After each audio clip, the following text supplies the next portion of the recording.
सबैजनालाई। आज चाहिँ नि हामीले फुल रोप्ने भनेको थियौँ।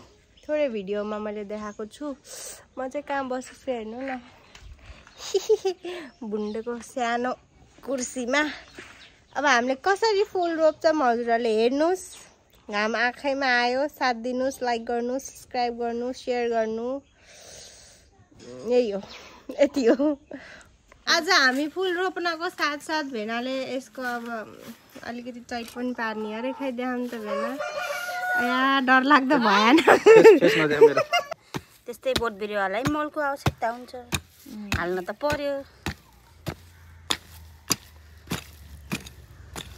अब फुल रोप्ने हो। दिदीले चाहिँ नि मजाले माटो र मल, गोबरको मल मिसाएर बन्ने मल चाहिँ नि यसरी फोरिरहेछि। गमलामा हाल्ने काम सुरु। अब गमलामा हाल्ने। अरू चाहिँ हाम्रो ग्रो ब्याग छ, एउटा चाहिँ गमला खाली भएको हुनाले अरू चाहिँ हामीले ग्रो ब्यागमा राख्ने हो आज सबै प्लान्ट। ग्रो ब्याग पनि 3टा के हामीले यसरी निकाल्नु पर्छ। यसरी निकाल्ने। यो कस्तो खाले बालुवा माटो हुन्छ के।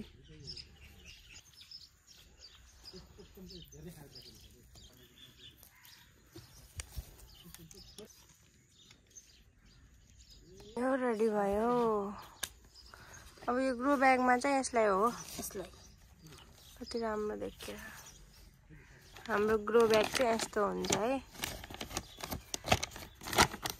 हेर्दा सानो देखिन्छ, यस्तो फोल्ड खोलिसकेपछि चाहिँ यस्तो देखिन्छ। माटो हाल्ने प्रक्रिया म पनि त हालौँ, अलिअलि हाले जस्तो गरौँ।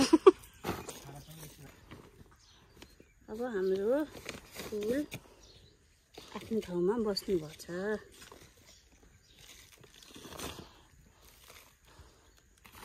हाम्रो भिडियो हेरिसकेपछि चाहिँ लाइक एन्ड सब्सक्राइब गरिदिनु पर्यो है। भएन गरिदिनु है साथीहरू। साथ सपोर्ट चाहियो हामीलाई भने कमेन्ट गर्नु, हामीले सब्स्क्राइब गरिदिन्छौँ। हो त मिलेर। हाम्रो भेनाले फेरि मुर्गी चैट गरिराख्नु भएको। Why? You are so handsome. अर्को फुल लिन जाँदै यतातिर चैट। हाम्रो मिनी गार्डन। मैले अलि उता पारी घरको पनि देखाउँछु, कस्तो राम्रो छ वहाँ पनि। मा फोन छ नि त, त्यही भएर एउटा लिएर आएँ। कतिवटा ग्रो ब्याग छ र हामीसँग? 2टा। अब चाहिँ यसको पाली के लेडी।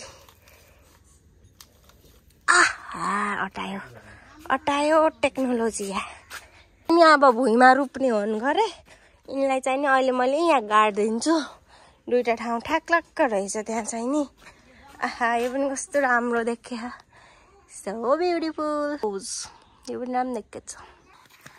र फेरि अर्को ग्रो ब्यागमा राख्ने क्रम चलिरहेको छ। अलिकति राखौँ क्या अझै?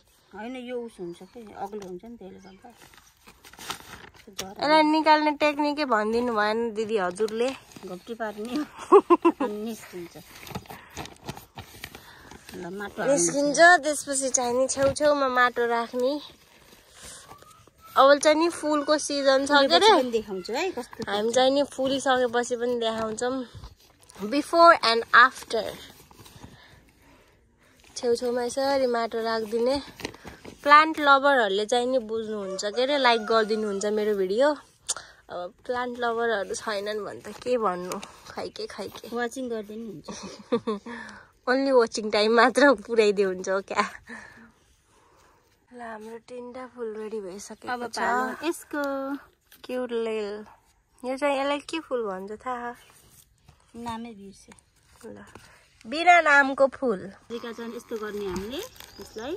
त्यसपछि यो कागजदेखि छुट्टिन्छ। त्यसपछि हामीले यसलाई यस्तो घप्टी पारेर यसरी निकाल्ने। सजिलो गरेर आउँछ। कस्तो राम्रो माटो है, मलिलो मल सहितको। ल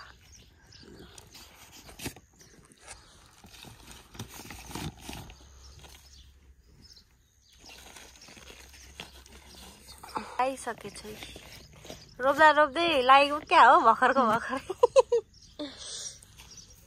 ग्रो यो सबै निकालेको प्लान्टहरूको यो प्लास्टिक चाहिँ नि यसरी राख्ने वातावरण आउँछ अनि वातावरणमा फाल्ने वातावरण चाहिँ प्रदूषण नगर्ने है गाइजहरू ल अब यो उहाँ सार्ने फुलबारीतिर एउटा चाहिँ नि यहाँ भयो यहाँ छ बाटो बग्छ बग्छ होला यहाँ अहिले मिलाउँदा नि त डल्लेले अघि यत्रो झगडा गरे चाउचाउसँग त्यहाँ यति कुकुरलाई दिएको त यति मेरो चाउचाउ खायो भनेर यति लडेन मसँग मेरो स्कुटर चाहिँ त्यहाँ छौ साइकल यतै राखिदिने भुन्टी चाहिँ नि यहाँ सुती छि प्रेग्नेन्ट छ यो प्रेग्नेन्ट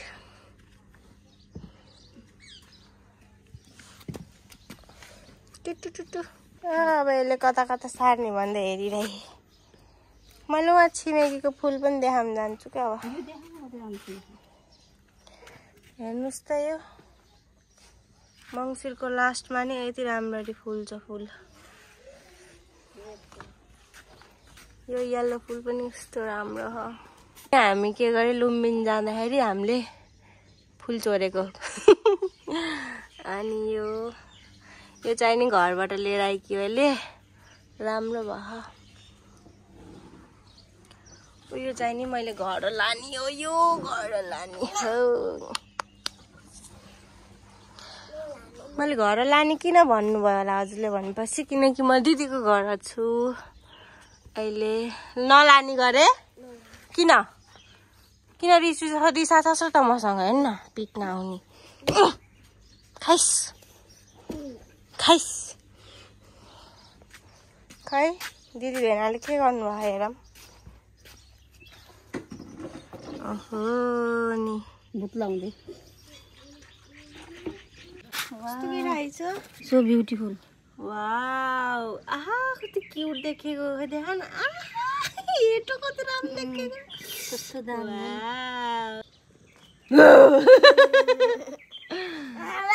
सो ब्युटिफुल भेनाले सिक्दै सक्नु भएछ ए भुन्टी कतिखेर खाम भनेर हेरिजी के ननाम्ने जेजीले हाम्रो गार्डनमा चाहिँ यो क्याक्टस पनि छ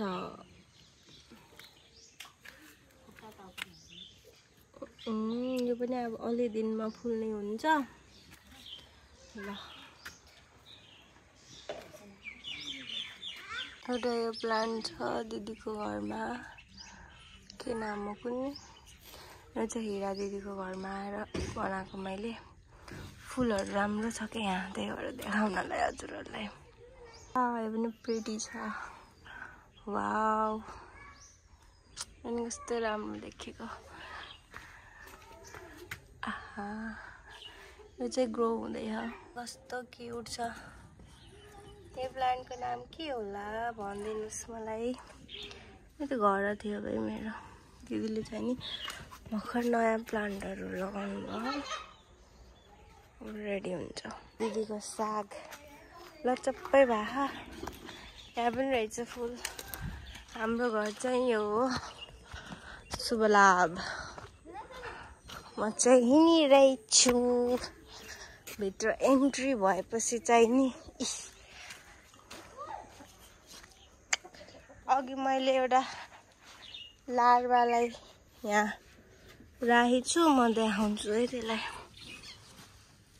ओ कस्तो क्युट छ नि यिनको भिडियो मैले अहिले पछि राखिदिन्छु अगाडि दिस इज आवर हाउस यता चाहिँ नि परालहरू छ उता भैँसीहरू छ